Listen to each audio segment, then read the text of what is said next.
Why nobody sounds like Blackmore when they play Smoke on the Water's riff? It's a little but powerful detail that is in plain sight. Just watch Ritchie, but nobody notices it. And it's not the gear. Hey, it's Alberto Lombardi, and in this video I'll tell you the secret to get the right Smoke on the Water sound. Of course, I'll show you how to play the riff, you might already know that, but also add a few juicy details you might have missed. We'll also take a look at the harmony and the songwriting and why it's so genius and powerful with its key changes, and how it sparks a melody with the most amazing twist. And at the end of the video, I will add a few juicy tips on how he plays it live, including a left thumb super cool trick. So stick around until the end and let's do it.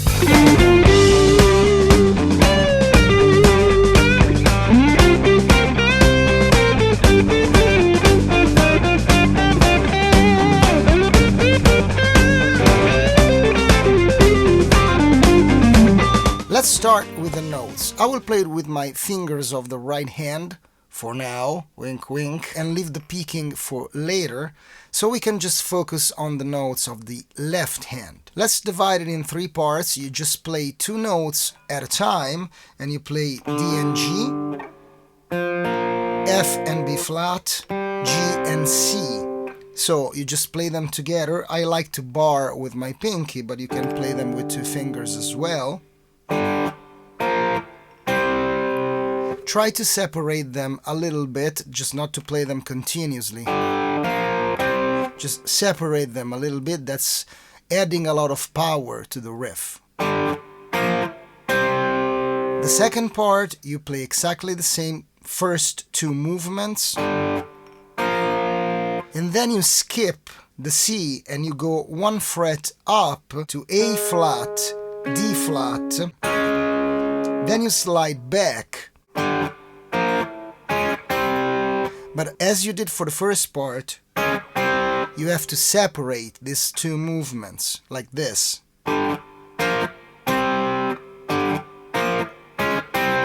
Blackmore doesn't do the slide in the intro, he does it sometimes later on and live, but not in the intro. Now let's get to the third part. It's exactly like the first one, up until here, and then you go back.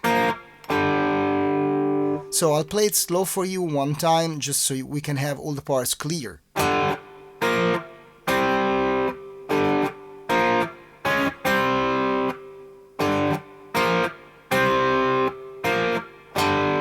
It's all perfect fourths, if you count them from the bottom notes, but I prefer to think it's all fifths counted backwards, because the root is actually G, B flat, C, so we have G and it's 5th on the bass, B flat and F, it's 5th on the bass, etc. Everything comes from the G minor blues scale.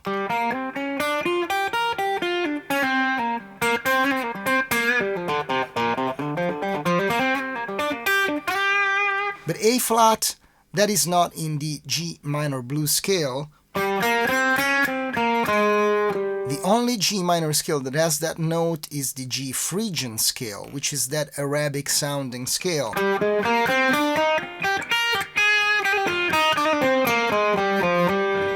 And now, before we reveal the big secret, let's talk a little bit about songwriting, which is beautiful.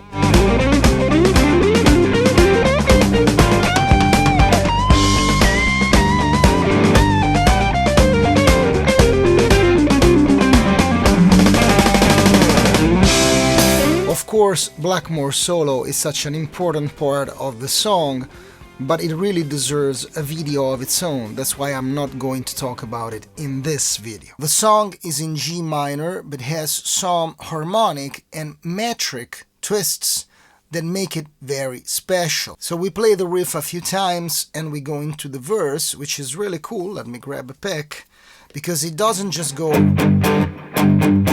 which would have been pretty obvious.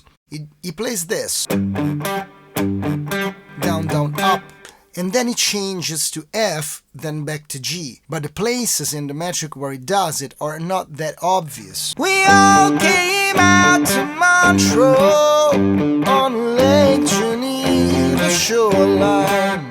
So he plays a bar and a bar of G minor, 2 bars, then he plays half a bar of G minor, half a bar of F, and then a bar again of G minor. That is really interesting because the chord doesn't change on the start of the bar, but the great twist comes in the chorus when it goes Smoke on the Water, because we go to C and A flat.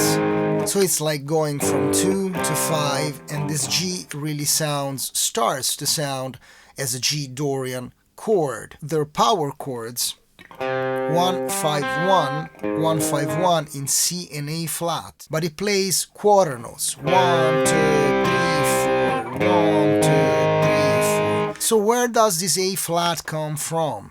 Well, actually we might think that because of the riff they might have added in their head, but what really happens is that we're moving between keys, we're modulating. So we're going from 2-5 in F, which is G Dorian, G minor Dorian. We're actually moving to this A flat, which I would consider the 4th in E flat.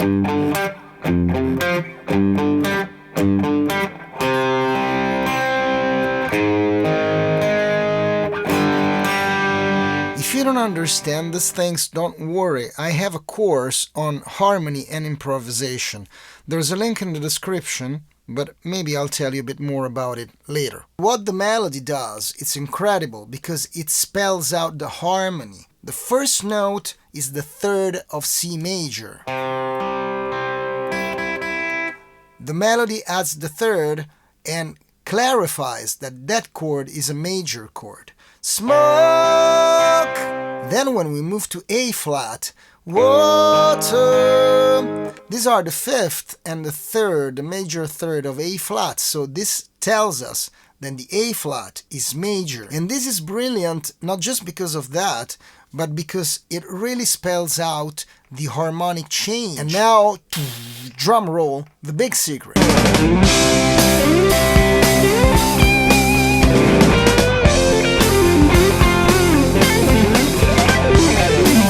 Everybody plays it like this.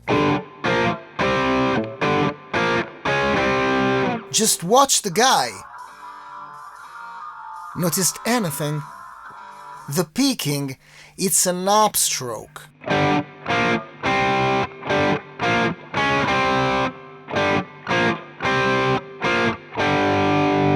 It's consistent. Every video I found of Blackmore playing this live, he plays it with an upstroke, and that gives you a lot more attack, because when you play downstroke, the pick goes into the strings.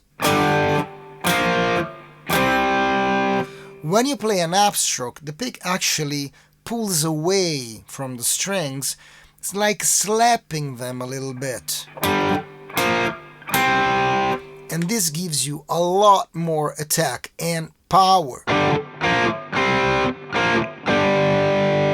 How cool is that? One little detail makes all the difference.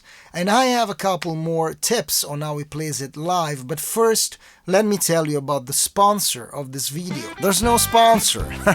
I support this channel with my courses. I have a great course on improvisation.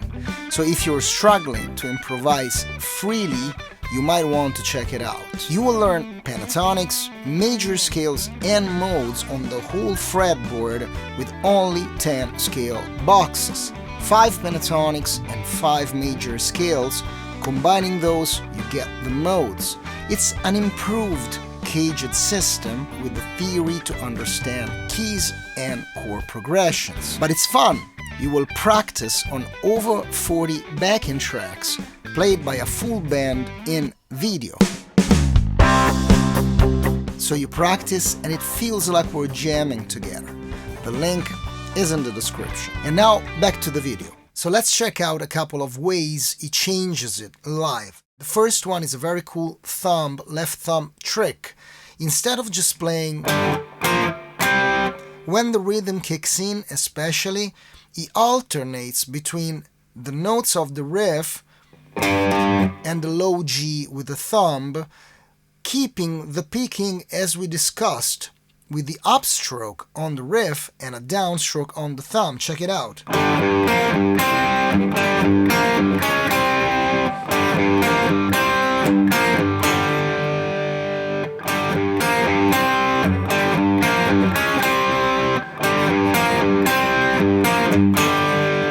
Sometimes when he plays it live, it starts down a fifth, so the riff instead of G minor becomes a D minor riff.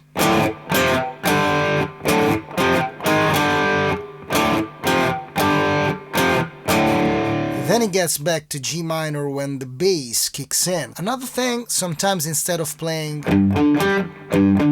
in the verse, it just plays down, down, up.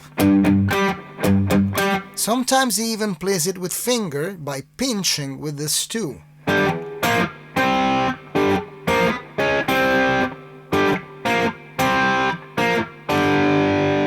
And the last trick, the coolest of them all, is this one.